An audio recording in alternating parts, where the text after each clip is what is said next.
Hello दोस्तों, आप सभी का स्वागत है आपका अपने YouTube channel CG government job पे। दोस्तों आज 12 मार्च 2024 तक की छत्तीसगढ़ की समस्त रोजगार संबंधी नोटिफिकेशन आपको इस वीडियो के माध्यम से बताने वाला हूँ। चलिए दोस्तों, आज का वीडियो स्टार्ट करते हैं। हमारा दोस्तों इस वीडियो का पहला विज्ञापन है कार्यालय जिला एवं सत्र न्यायाधीश रायपुर छत्तीसगढ़ का विज्ञापन है, जो कि दोस्तों यहाँ पे कुल 24 पदों पर सीधी भर्ती के तहत भर्ती हेतु विज्ञापन जारी हुआ है, जहाँ पे आवेदन पत्र प्रस्तुत करने की जो प्रारंभिक तिथि है 9/3/2024 से प्रारंभ हो चुका है। 11 बजे से आप 9/3/2024 प्रातः 11 बजे से आवेदन स्टार्ट हो गया है दोस्तों, जो कि अंतिम तिथि है 30/3/2024 तक की संध्या 5 बजे तक आपका आवेदन दोस्तों कार्यालय में पहुंच जाना चाहिए। ठीक है, यहाँ पे दोस्तों देख सकते हैं रिक्त पदों का विवरण इस प्रकार से है। कुल 24 पदों पर यहाँ पे भर्ती हेतु विज्ञापन जारी किया गया है, जहाँ पे कुछ कुछ पोस्ट दोस्तों यहाँ पे संविदा भी है, वह सीधी भर्ती के तहत भर्ती है। ठीक है, स्टेनोग्राफर का एक पोस्ट है, देख सकते हैं। अनुसूचित जाति मुक्त का एक पोस्ट है दोस्तों। स्टेनोटाइपिस्ट का यहाँ पे एक पोस्ट है मुक्त का अनुसूचित जनजाति के लिए। स्टेनोग्राफर हिंदी, जो कि दोस्तों संविदा कोर्ट हेतु है। ठीक है, कोर्ट मैनेजर स्टाफ का एक पोस्ट है यहाँ पे, देख सकते हैं। अनारक्षित में मुक्त का एक पोस्ट है। उसके बाद दोस्तों क्लर्क का संविदा में कोर्ट मैनेजर स्टाफ का एक पोस्ट है। सहायक ग्रेड 3 का दोस्तों कुल 6 पोस्ट है। वर्गवार जो पोस्ट है वह दोस्तों आप विज्ञापन से देख सकते हैं, 6 पोस्ट दिया हुआ है यहाँ पे। उसके बाद दोस्तों आकस्मिकता निधि से वेतन प्राप्त करने वाले कर्मचारी, जिसमें चौकीदार का 6 पोस्ट है, वाटरमैन का 5 है, स्वीपर का 3। इस प्रकार से कुल दोस्तों यहाँ पे 14 पोस्ट है। सभी को मिलाकर दोस्तों यहाँ पे 24 पोस्ट का विज्ञापन जारी हो चुका है। उसके बाद दोस्तों यहाँ पे देखिए जो महत्वपूर्ण टिप दिया हुआ है भर्ती संबंधी नियम शर्तें, उसको जरूर देख लीजिए।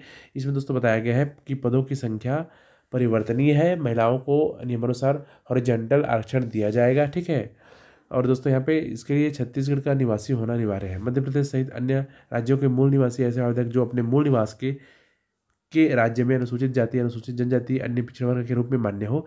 अनारक्षित श्रेणी के उम्मीदवारों के लिए विज्ञापित पद के विरुद्ध ही अनारक्षित पद वर्ग के उम्मीदवारों के रूप में विचारित किए जाएंगे। ठीक है, आरक्षित पद के विरुद्ध नहीं। उसके बाद दोस्तों भर्ती की पात्रता एवं शर्तें दिया हुआ है, जहाँ पे क्वालिफिकेशंस, वेतनमान व दोस्तों अन्य योग्यता दिया हुआ है। पहला देखिए स्टेनोग्राफर हिंदी, जो कि एक पोस्ट है सीधी भर्ती के तहत। उसके लिए वेतन पुनरीक्षण नियम 2017 के अधीन दोस्तों लेवल 7 28,700 से 91,300 होगा। इसके लिए शैक्षणिक क्वालिफिकेशन देखिए स्नातक उत्तीर्ण होनी चाहिए। वह शीघ्र लेखन तथा मुद्रा लेखन बोर्ड से हिंदी शीघ्र लेखन परीक्षा उत्तीर्ण होनी चाहिए। कंप्यूटर में हिंदी मुद्रा लेखन का ज्ञान होना चाहिए। ठीक है, चौथा है कंप्यूटर एप्लीकेशन के उपयोग की जानकारी होनी चाहिए। वह अपेक्षित है जो कि छत्तीसगढ़ी बोली या फिर स्थानीय भाषा बोली का ज्ञान होना चाहिए। स्टेनोग्राफर का हो गया। स्टेनोटाइपिस्ट दोस्तों एक पोस्ट है नियमित के लिए। ठीक है, इसमें भी वेतन लेवल 4 है, 19,500 से 62,000। इसके लिए क्वालिफिकेशन है किसी मान्यता प्राप्त विश्वविद्यालय से स्नातक उत्तीर्ण होनी चाहिए। कंप्यूटर पर हिंदी मुद्रा लेखन का ज्ञान होना चाहिए।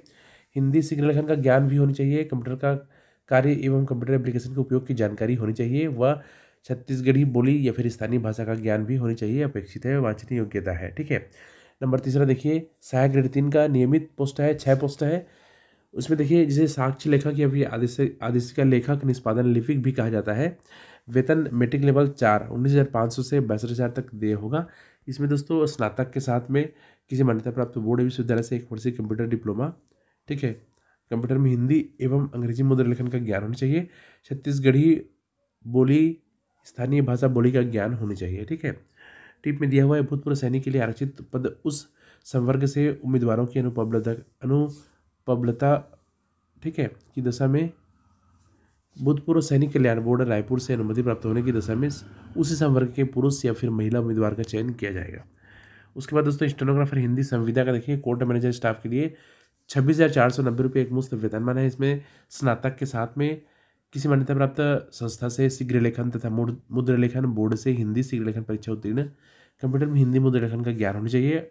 कंप्यूटर एप्लीकेशन के उपयोग की जानकारी होनी चाहिए। वो छत्तीसगढ़ी बोली स्थानीय भाषा का ज्ञान भी होनी चाहिए। क्लर्क संविदा का 18,000 एक मुफ्त वेतनमान है दोस्तों। इसमें भी स्नातक के साथ में 1 वर्षीय कंप्यूटर डिप्लोमा कोर्स, कंप्यूटर में हिंदी एवं अंग्रेजी मुद्रा लेखन का ज्ञान होना चाहिए। ठीक है, यह अपेक्षित है कि उम्मीदवार को छत्तीसगढ़ी बोली स्थानीय भाषा का ज्ञान होना चाहिए। ठीक है, इसमें भी दोस्तों टिप दिया हुआ है भूतपूर्व सैनिक के लिए, तो वो भी देख लीजिएगा। उसके बाद आकस्मिकता निधि, ठीक है, चौकीदार का 6 पोस्ट है, वाटरमैन का 5 पोस्ट है, व स्वीपर का 3 पोस्ट है। कुल 14 पोस्ट है दोस्तों। 10,620 रुपये एक मुफ्त वेतनमान है। इसके लिए कक्षा 8वीं की परीक्षा उत्तीर्ण होनी चाहिए तथा यह अपेक्षित है कि उम्मीदवार को छत्तीसगढ़ी बोली स्थानीय बोली का ज्ञान भी होनी चाहिए। ठीक है, सेवा कार्य करने हेतु तत्पर तथा आवेदित पद से संबंधित कार्य के अनुभव का प्रमाण पत्र यदि उपलब्ध हो तो संलग्न करें। साथ ही यदि किसी अन्य कार्य में विशेषज्ञता रखते हो, जैसे ड्राइवर, कुक, इलेक्ट्रीशियन, फर्राश, माली एवं प्लम्बर के कार्य का शासकीय संस्थान, सार्वजनिक उपक्रम या फिर प्राइवेट कंपनी में कम से कम 1 वर्ष के कार्य अनुभव को हो और संस्था प्रमुख द्वारा अनुभव प्रमाण पत्र संस्था द्वारा सील एवं हस्ताक्षर के साथ प्रदत्त किया गया हो तो संलग्न किए जाने पर उन्हें प्राथमिकता दी जाएगी। ठीक है, तो इस प्रकार से दोस्तों इसका क्वालिफिकेशन हो गया। आईओसी में देखिए दोस्तों 1 जनवरी 2024 को 18 वर्ष से कम तथा 30 वर्ष से अधिक नहीं होनी चाहिए, लेकिन छत्तीसगढ़ के स्थानीय मूल निवासियों के लिए 40 वर्ष तक के दिया हुआ है। उसके बाद दोस्तों नीचे स्क्रॉल करेंगे तो आपको बताया गया है आवेदन प्रस्तुत करने की विधि। ठीक है, तो आवेदन पत्र विज्ञापन के साथ संलग्न प्रारूप में प्रस्तुत किए जा सकेंगे। पूर्णतः भरे हुए आवेदन पत्र दिनांक 30/3/2024 की संध्या 5 बजे तक बंद लिफाफे में, जिस पर स्पष्ट रूप से आवेदित पद स्टेनोग्राफर हिंदी, स्टेनोटाइपिस्ट, सहायक ग्रेड 3 जो भी दोस्तों पोस्ट का नाम है के पद पर नियुक्ति हेतु आवेदन पत्र लिखा हो वह जिला सत्र एवं न्यायाधीश रायपुर के कार्यालय में रखे ड्रॉप बॉक्स में डाले जा सकेंगे। पंजीकृत डाक, स्पीड पोस्ट, कुरियर या फिर अन्य माध्यम से आवेदन पत्र पर विचार नहीं किए जाएंगे, यानी कि दोस्तों आपको उपस्थित होकर के सीधा कार्यालय में जमा करना है। 30/3/2024 की संध्या 5 बजे तक आपको ही आवेदन करना होगा। ठीक है, ये दोस्तों विज्ञापन आपको raipur.dcode.gov.in पे मिल जाएगा या फिर इस वीडियो के नीचे डिस्क्रिप्शन में जा करके प्राप्त कर सकते हैं। उसके बाद दोस्तों लास्ट में देखते हैं नियुक्ति हेतु चयन विधि। तो यहाँ पे दोस्तों देखिए सभी जो दोस्तों पोस्ट यहाँ पे दिया हुआ है सभी पोस्टों में देखिए आवेदनों की संख्या अधिक होने पर पात्र अभ्यर्थी की शैक्षणिक योग्यता हाई स्कूल एवं हायर सेकेंडरी स्कूल में प्राप्त प्रतिशत के 25% तथा स्नातक परीक्षा में प्राप्त प्रतिशत के 50% तथा बोनस अंक के आधार पर लिखित परीक्षा हेतु प्रवीण सूची तैयार की जाएगी। स्नातकोत्तर तथा विधि स्नातक डिग्री को एक बोनस अंक प्रदान किए जाएंगे। एक से अधिक स्नातकोत्तर डिग्री होने पर सिर्फ एक स्नातकोत्तर डिग्री का बोनस अंक एक ही अंक प्रदान किया जाएगा। ठीक है, इस प्रकार से दोस्तों यहाँ पे होगा। उसके बाद देखिए आवेदन पत्र अत्यधिक होने की दशा में वर्गवार मेरिट सूची के आधार पर लिखित परीक्षा एक पद के विरुद्ध 15 के अनुपात में या फिर चयन समिति द्वारा लिए गए निर्णय अनुसार अधिक अभ्यर्थियों को लिखित परीक्षा हेतु बुलाया जाएगा। जिन अभ्यर्थियों की लिखित परीक्षा ली जाएगी उनकी कौशल परीक्षा भी ली जाएगी। लिखित परीक्षा एवं कौशल परीक्षा में प्राप्त अंकों के आधार पर अंतिम चयन सूची जारी की जाएगी। ठीक है, अभ्यर्थियों का कोई भी साक्षात्कार आयोजित नहीं किया जाएगा। लिखित परीक्षा एवं कौशल परीक्षा दोनों ही 100 अंकों की होगी। लिखित परीक्षा हेतु बुलावा सूचना पत्र कार्यालय वेबसाइट में अपलोड किए जाएंगे। ठीक है, तो इस प्रकार से दोस्तों यहाँ पे पूरा विज्ञापन आप प्राप्त कर सकते हैं डिस्क्रिप्शन में जाकर के। उसके बाद आवेदन का फॉर्मेट यहाँ पे दिया हुआ है जिसके हिसाब से आप अपना आवेदन भेज सकते हैं। उसके बाद दोस्तों एक महत्वपूर्ण नोटिफिकेशन है पंडित सुंदरलाल शर्मा मुक्त विश्वविद्यालय जो है दोस्तों छत्तीसगढ़ की, जहाँ पे बीएड एवं डीएलएड पाठ्यक्रम हेतु प्रवेश की तिथि जो है दोस्तों नोटिफिकेशन आ चुका है। आप इसमें यदि आप बीएड या फिर डीएलएड करना चाहते हैं या फिर आप शिक्षकीय कार्य में व्यस्त हैं तो आप इसके माध्यम से अपना जो है डीएड या फिर बीएलएड कोर्स कर सकते हैं। इसके लिए नोटिफिकेशन आ चुका है। चलिए दोस्तों देखते हैं। देखिए जहाँ पे ऑनलाइन आवेदन प्रारंभ होने की तिथि है दोस्तों 25 मार्च 2024 से आप फॉर्म भर सकते हैं। आवेदन की अंतिम तिथि है 20 जून 2024 रात्रि 12 बजे तक। ठीक है, उसके बाद प्रवेश पत्र डाउनलोड प्रारंभ होने की तिथि है 25 जून 2024। प्री बीएड एवं डीएलएड प्रवेश परीक्षा 7 जुलाई 2024 को संभावित तिथि यहाँ पे दिया गया है। उसके बाद मॉडल आंसर जारी करने की तिथि दोस्तों वह दावापत्ती करने की तिथि है 7 जुलाई 2024 दोपहर 12 बजे तक। ठीक है, उसके बाद मॉडल उत्तर पर दावापत्ती की अंतिम तिथि है 9 जुलाई 2024 को संभावित है। परीक्षा परिणाम घोषणा है संभावित तिथि है 12 जुलाई को। वह 12 से 15 जुलाई तक दोस्तों परीक्षा परिणाम पर दावापत्ती की तिथि भी रहेगी। ठीक है, तो यहाँ पे दोस्तों यदि आपको आपत्ति करना होगा तो ईमेल यहाँ पे दिया हुआ है PSSOU@gmail.com के माध्यम से आवेदन निर्धारित माध्यम तिथि एवं समय तक ही स्वीकार किए जाएंगे। ठीक है, दावापत्ती का निराकरण एवं अंतिम प्रवीणता सूची का प्रकाशन 19 जुलाई तक किया जाएगा। यहाँ पे दोस्तों हर एक नोटिफिकेशन को आप बारीकी से पढ़ लीजिए क्योंकि यहाँ पे बाद में दोस्तों आपको दिक्कत ना हो इसके लिए आप बारीकी से पढ़ लीजिए। चलिए यहाँ पे दोस्तों जो मेन नोटिफिकेशन मैं आपको दिखाता हूँ। देखिए बीएड एवं डीएलएड प्रवेश परीक्षा है तो सामान्य जानकारी इस प्रकार से है जो कि परीक्षा है तो आवेदन। तो प्री बीएड दोस्तों परीक्षा है तो आवेदन एवं काउंसलिंग रुपये 1000 के शुल्क के साथ आपको ऑनलाइन जो है फॉर्म भरना है। छत्तीसगढ़ के बेरोजगार अभ्यर्थियों के लिए यह निःशुल्क है। ऑनलाइन फॉर्म विश्वविद्यालय की वेबसाइट पर उपलब्ध है। प्रवेश परीक्षा एवं काउंसलिंग हेतु केवल ऑनलाइन फॉर्म ही भरे जाएंगे। ठीक है दोस्तों, यहाँ पे ध्यान दीजिएगा छत्तीसगढ़ के निवासियों के लिए कोई भी शुल्क नहीं लगेगा। यदि आप छत्तीसगढ़ से बाहर से हैं तो आपको 1000 शुल्क के साथ आपको ऑनलाइन आवेदन भरना होगा। ठीक है, पात्रता देखिए बीएड हेतु आपकी पात्रता क्या है तो जो कि एनसीटीई के मानक अनुसार यहाँ पे दोस्तों डीएड का जो है क्वालिफिकेशन दिया हुआ है। स्नातक होनी चाहिए दोस्तों 50% अंक के साथ पात्र होंगे। ठीक है, यहाँ पे सब्जेक्ट वार दोस्तों व वर्गवार यहाँ पे जो है स्नातक व स्नातकोत्तर की प्रतिशत को बताया गया है, जो कि छत्तीसगढ़ के लिए दोस्तों यहाँ पे देखिए, यदि आप आरक्षित वर्ग के हैं, ST SC या फिर विकलांग स्थिति में है, तो आपको 5% अंक की छूट की पात्रता होगी। यानी कि दोस्तों आप 50% में 5 अंक माइनस कर देंगे तो आपको 45% अंक के साथ आपका स्नातकोत्तर होनी चाहिए। इसके साथ ही अभ्यर्थी यदि शासकीय सेवारत अध्यापक है तो उसे प्रारंभिक शिक्षा में कोई पाठ्यक्रम या जैसे DED BTI BTC DPI पूर्ण किया हुआ हो तो छत्तीसगढ़ राज्य के विद्यालय में कार्यरत होना चाहिए। ठीक है, उसके बाद देखिए, अथवा यदि अभ्यर्थी सेवारत अध्यापक नहीं है तो वह राष्ट्रीय अध्यापक शिक्षा परिषद NCTE द्वारा मान्यता प्राप्त नियमित रीति फेस टू फेस से अध्यापक शिक्षा का कोई पाठ्यक्रम पूर्ण किया हो। ठीक है, उसके बाद देखिए, अगला कंडिका में यह भी कि इस कार्यक्रम के आवेदन के समय अभ्यर्थी छत्तीसगढ़ शासन से मान्यता प्राप्त प्राथमिक, पूर्व प्राथमिक, माध्यमिक, उच्चतर माध्यमिक विद्यालय में पूर्णकालिक शिक्षक के रूप में कार्यरत होना अनिवार्य है। ठीक है दोस्तों, जो फ्रेशर है उनके लिए यह नहीं है, क्योंकि कहीं ना कहीं कार्यरत है उनके लिए है ये। ठीक है, अनुसूचित जनजाति, अनुसूचित जाति, अन्य पिछड़ा वर्ग, विकलांग तथा अन्य ऐसे वर्ग एवं संवर्ग के लिए अंकों में छूट तथा सीट आरक्षण छत्तीसगढ़ राज्य सरकार द्वारा शिक्षा विभाग के नियमानुसार लागू होगा।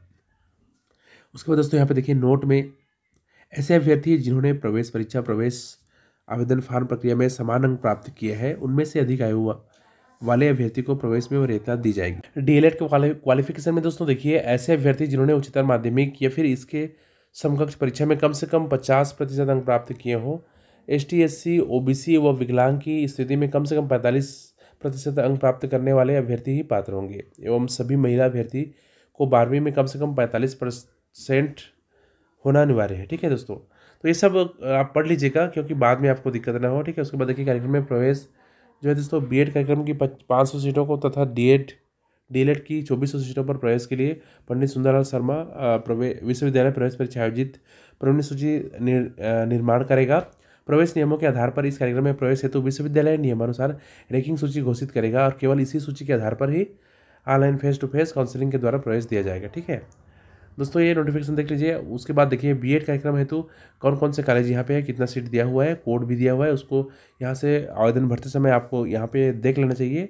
ठीक है, उसके बाद DLED का भी यहाँ पे विज्ञापन विवरण दिया हुआ है, कौन कौन से विद्यालय है करके। ठीक है, उसके बाद दोस्तों यहाँ पे जो खर्चा है, जो चार्ज है, कार्यक्रम शुल्क, जो शुल्क है एक प्रकार से, वो भी यहाँ पे दिया हुआ है। प्रथम वर्ष पाठ्यक्रम यदि आप BED करते हैं तो 27,800 होती है, द्वितीय वर्ष के लिए दोस्तों 27,800। इस प्रकार से दोस्तों आप देख सकते हैं, दोनों को जोड़ सकते हैं, 2 वर्ष का रहता है। उसके बाद DLED का भी सेम है दोस्तों, जहाँ पे 10,300 दोस्तों प्रथम वर्ष के लिए आपका परीक्षा फीस है, उसके बाद सेकेंड ईयर के लिए 10,300। ठीक है, इस प्रकार से आप देख लीजिएगा। सभी कंडी का जानकारी दोस्तों आपको विज्ञापन डिस्क्रिप्शन में मिल जाएंगे, देख करके दोस्तों आप अपना ऑनलाइन आवेदन भर सकते हैं। ठीक है दोस्तों, डिस्क्रिप्शन में आपको ये भी विज्ञापन मिल जाएगा। उसके बाद दोस्तों हमारा तीसरा विज्ञापन है, कार्यालय अधिष्ठाता छत्तीसगढ़ आयुर्विज्ञान संस्थान छत्तीसगढ़ शासन बिलासपुर, छत्तीसगढ़ सिम्स बिलासपुर का विज्ञापन है, जो कि 5/3/2024 को जारी हुआ है। जहाँ पे दोस्तों बहुत सारे पदों का विज्ञापन जारी हुआ है, जिसमें वॉक इन इंटरव्यू के माध्यम से भर्ती लिया जाना है। ठीक है, विज्ञापन इस प्रकार से है, छत्तीसगढ़ आयुर्विज्ञान संस्थान बिलासपुर के अंतर्गत सुपर स्पेशलिटी चिकित्सालय कोनी बिलासपुर छत्तीसगढ़ हेतु रिक्त शैक्षणिक एवं चिकित्सकीय पदों की भर्ती संविदा माध्यम से किए जाने हेतु अधिष्ठाता कार्यालय सिम्स बिलासपुर में प्रत्येक माह के प्रत्येक गुरुवार तथा अवकाश होने की स्थिति में अगले कार्य दिवस मार्च माह में दिनांक 7/3/2024, 14/3/2024, 21/3/2024 एवं 28/3/2024 को वॉक इन इंटरव्यू आयोजित किया जाएगा। इसके लिए दोस्तों पदों का विवरण इस प्रकार से है। ठीक है, तो दोस्तों यदि आपके पास ये क्वालिफिकेशन है इस पोस्ट के अनुरूप, तो आप इसमें सम्मिलित हो सकते हैं। ठीक है, देखिए दोस्तों, प्रोफेसर का जो कि वेतनमान है 3 लाख, ठीक है, मैक्सिमम, यानी कि दोस्तों 90,000 से 2,10,000 तक वेतनमान यहाँ पे दिया हुआ है। जहाँ पे कार्डियोलॉजी का एक पोस्ट है, ठीक है, कार्डियोलॉजिस्टिक, ठीक है, वस्कुलर सर्जरी का एक पोस्ट है नासिक में। उसके बाद दोस्तों न्यूरो सर्जरी का एक पोस्ट है नासिक में, यूरोलॉजी का एक पोस्ट है, ठीक है, नासिक में, ठीक है, न्यूरोलॉजी का एक पोस्ट है नासिक में। उसके बाद नेफ्रोलॉजी का भी एक पोस्ट है नासिक में। सेकंड नंबर दोस्तों एसोसिएट प्रोफेसर का, जहाँ पे देखिए कार्डियोलॉजी का एक पोस्ट है नासिक में, फिर थोरोसिक, ठीक है, थोरोसिक का दोस्तों यहाँ पे वैस्कुलर सर्जरी का 2 पोस्ट है, अनारक्षित में 1 पोस्ट है, ST का 1 पोस्ट है। न्यूरो सर्जरी का 2 पोस्ट है, अनारक्षित व ST का 1 पोस्ट है। फिर यूरो सर्जरी का 2 पोस्ट है, जिसमें अनारक्षित का 1 पोस्ट है व ST का 1 पोस्ट है। न्यूरो सर्जरी का 2 पोस्ट है, अनारक्षित का जिसमें 1 पोस्ट है व ST का 1 पोस्ट है। नेफ्रोलॉजी का 2 पोस्ट है, जिसमें एक अनारक्षित का है व एक एसटी का एक पोस्ट है। सैलरी दोस्तों मैक्सिमम 2.5 लाख रुपए तक, यानी कि 80,000 प्लस दोस्तों 1,70,000 रुपये इसमें वेतनमान है, ठीक है। उसके बाद दोस्तों असिस्टेंट प्रोफेसर का 50,000 प्लस 1 लाख वेतनमान, कुल मिलाकर के 1.5 लाख वेतनमान है दोस्तों। जहाँ पे देखिए कार्डियोलॉजी का 2 पोस्ट है, फिर कार्डियो थोरेसिक, ठीक है, वस्कुलर सर्जरी का 1 पोस्ट है एसटी में। न्यूरोथेरेपी का दोस्तों 1 पोस्ट है एसटी में। यूरोलॉजी का 1 पोस्ट है एसटी में। न्यूरोलॉजी का 1 पोस्ट है एसटी में। फिर नेफ्रोलॉजी का दोस्तों यहाँ पे अनारक्षित में 1 पोस्ट है, एसटी का 1 पोस्ट है, ठीक है। एनेस्थीसिया का 6 पोस्ट है, जिसमें एक अनारक्षित है, एसटी का 3 है, एससी का 1 पोस्ट है, ओबीसी का 1 पोस्ट है। उसके बाद दोस्तों सीनियर रेसिडेंट का देखिए यहाँ पे 1,25,000 वेतनमान है, 40,000 प्लस 85,000, ठीक है। जहाँ पे दोस्तों कार्डियोलॉजी का 5 पोस्ट है, जिसमें अनारक्षित का 2 है, एसटी का 2 है, ओबीसी का 1 पोस्ट है। फिर वेस्कुलर सर्जरी का 5 पोस्ट है, जिसमें अनारक्षित का 2 पोस्ट है, एसटी का 2 है, ओबीसी का 1 पोस्ट है। न्यूरो सर्जरी का दोस्तों अनारक्षित में 2 है, एसटी का 2 है, ओबीसी का 1 पोस्ट है। यूरोलॉजी का 4 पोस्ट है, जिसमें से अनारक्षित का 1 है, एसटी का 2 है, ओबीसी का 1 है। फिर न्यूरोलॉजी का 5 पोस्ट है, अनारक्षित का 2 है, एसटी का 2 है, ओबीसी का 1 है। फिर नेप्रोलॉजी का 5 है, जिसमें से अनारक्षित का 2 है, एसटी का 2 है, ओबीसी का 1 है। एनेस्थीसिया का 9 पोस्ट है, जिसमें अनारक्षित का 3 पोस्ट है, एसटी का 3 है, एससी का 1 है, ओबीसी का 2 पोस्ट है, ठीक है। 1,25,000 वेतनमान है। अगले दोस्तों मेडिकल ऑफिसर का कुल देख सकते हैं यहाँ पे 8 पोस्ट दिया हुआ है। अनारक्षित का 3 पोस्ट है, एसटी का 3 है, एससी का 1 पोस्ट है, ओबीसी का 1 पोस्ट है। 30,000 प्लस 30,000 वेतनमान, 60,000 वेतनमान है। फिर रेसिडेंट का देखिए यहाँ पे दोस्तों दिया हुआ है, पैथोलॉजी का 4 पोस्ट है, बायोकेमिस्ट्री का 3 पोस्ट है, माइक्रोबायोलॉजी का 3 पोस्ट है, रेडियोलॉजी का 3 पोस्ट है, ब्लड बैंक का 2 पोस्ट है, जिसमें अनारक्षित का 3 है, एसटी का 9 है, ठीक है। 2 फीमेल है, एससी का 3 है, वह 1 फीमेल है, ठीक है। 60,000 वेतनमान है। इस प्रकार से दोस्तों सभी का यहाँ पे दिया हुआ है। इसका विज्ञापन आप simsbilaspur.ac.in पर जाकर के देख सकते हैं, या फिर इस वीडियो के नीचे डिस्क्रिप्शन में जाएंगे तो नंबर 3 पे आपको मिल जाएगा। दोस्तों ये तीनों विज्ञापन के अतिरिक्त भी बहुत सारे विज्ञापन छत्तीसगढ़ में आए हुए हैं। समय के अभाव कारण मैं आपको नहीं बता पा रहा हूँ, लेकिन आप डिस्क्रिप्शन में जाएंगे दोस्तों तो आपको संभवतः सभी विज्ञापनों का लिंक भी मिल जाएगा। वहाँ से डाउनलोड करके आप विवरण देख करके दोस्तों योग्यता अनुसार अप्लाई कर सकते हैं। दोस्तों हमारे साथ बने रहिएगा, क्योंकि आगामी भी बहुत सारे वैकेंसी आने वाले हैं। सभी का विज्ञापन दोस्तों मैं आपको सबसे पहले इसमें बताने का प्रयास करूँगा। वीडियो देखने के लिए दोस्तों बहुत बहुत धन्यवाद।